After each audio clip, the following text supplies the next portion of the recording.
I know you've all been waiting to hear from Peter Schiff, and I don't want to take.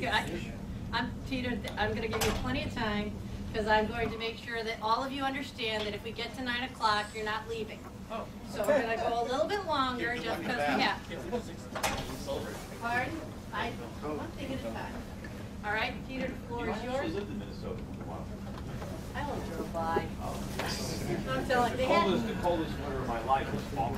Well, they had us on in this hotel in the middle of nowhere, and so you couldn't really get in. But I did take the the Underground Railroad or whatever it is. I did that. I lived there for about 5 months. Yeah, no, they didn't give us much time to really look at stuff. Peter, see the guy in the blue? Barely. I don't have my glasses on. Well, don't worry, I'll stand up. I can read that. Fine. That'll give you a hint. Really want you to give him the resume and whatever, but please give him an opportunity. Yeah, I'm gonna spend some time talking a little bit about who I am and why it is I'm actually running for the United States Senate. And then I'll answer any questions anyone has on any particular issue. And I won't give you a maybe answer. I will give you a definitive yes and no, and I'll tell you why. But first of all, I was actually born in Connecticut. I was born in New Haven, but I didn't, grow up in the state. I mainly grew up in the city of Florida, out in California. Although I moved back to Connecticut, I've been here since late 2004, and I have no intention of leaving unless they raise the income tax high enough, and I don't. Then I might have no choice. But I grew up in California. I went to college in California. I actually went to UC Berkeley. And speaking about Ronald Reagan, someone spoke earlier, I actually had a life-size poster of Ronald Reagan in my dorm room. Which did not win me any points. Well, that's my George when I brought girls up there. Sometimes it killed the mood. But anyway, so I graduated from college, and I started working in investment industry. I worked for a couple of small firms, and ultimately I got a job at a major wirehouse firm that recently went bankrupt. But, I worked retail, right? A lot of people on Wall Street work with institutions, which means they're working with people who are investing other people's money. I always worked with individuals who are investing their own money, and so I'm particularly careful with it because I know how important it is to people when they're investing their own money.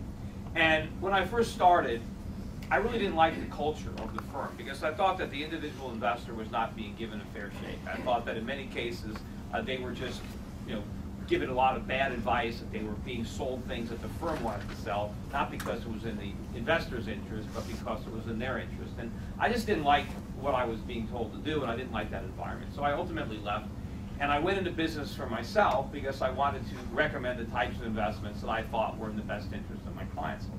And shortly after I went off on my own, we began a episode, the internet mania, the stock market bubble. And as soon as I saw what was going on, and I saw all these .com stocks and the craze that was there, people were talking about a new era. And to me, it just was a bunch of nonsense. And I knew that this was going to end in tears, that a lot of people were going to lose a lot of money. And so I started out really just cold calling people on a telephone. I was buying leads, and I spent my days, and I was working 12-hour days, 14-hour days. Trying to warn as many people as I could that they need to sell these stocks. They had to sell their tech stocks, they had to dump their internet stocks, and it wasn't easy because nobody wanted to hear that message. Everybody was getting rich easy. Everybody loved these stocks. Telling them that these stocks were going to go down, I had argument after argument. And of course, the easy thing would have been just to recommend an internet stock, to give the people what they wanted. But I knew what they wanted was wrong, and so I was willing to spend the time to educate them so that they could understand what they needed, and not just give them what they wanted. And of course, a lot of my friends at the time were making a lot more money than me because it was very easy to make money in the 90s because people bought anything. But I was trying to convince them the basics of investing and getting them out of these stocks. And there were people who listened to me. The majority of the people didn't. But I started building a business one client at a time. I was working out of my living room in my one-bedroom apartment. And ultimately, I was proven correct because the NASDAQ burst. And a lot of people who were making fun of me because, when I was calling them up, telling them to sell a stock, I'd call them again, and then it had doubled, and they'd be making fun of me because they. But when the whole thing burst, I had a lot of credibility with a lot of people that I've been calling. And a lot of the clients that I had sent me more money. A lot of the people who ignored me when I was warning, they remembered, yeah, you were right, or if they didn't remember, I made a point to tell them. and so my business really started to grow. And even in 2000, in January of 2000, I had no stockbrokers working for me. I was still a one-man shop. I had maybe 2 operational people helping me, like a secretary and a receptionist, but it was just me. That was 10 years ago, right? Now, 10 years later, I've got over 100 employees. I think 60, 70 of them are brokers. The rest are support people. I've got offices in 6 offices. I got 2 in California, 1 in Newport Beach, and 1 in Los Angeles. I got an office in Florida in Palm Beach. I've got 1 in Scottsdale, Arizona. I have an office in Manhattan, and my headquarters are here in Westport. And I've got maybe 15,000 customers, over $2 billion in assets. I'm doing money management. I have an investment banking division. And all of this started from, my 1-bedroom apartment, just me. And, the interesting thing is the industry that I work in, right, the financial service industry, is so regulated. And there were a lot of regulations when I started, but I was still able to get by.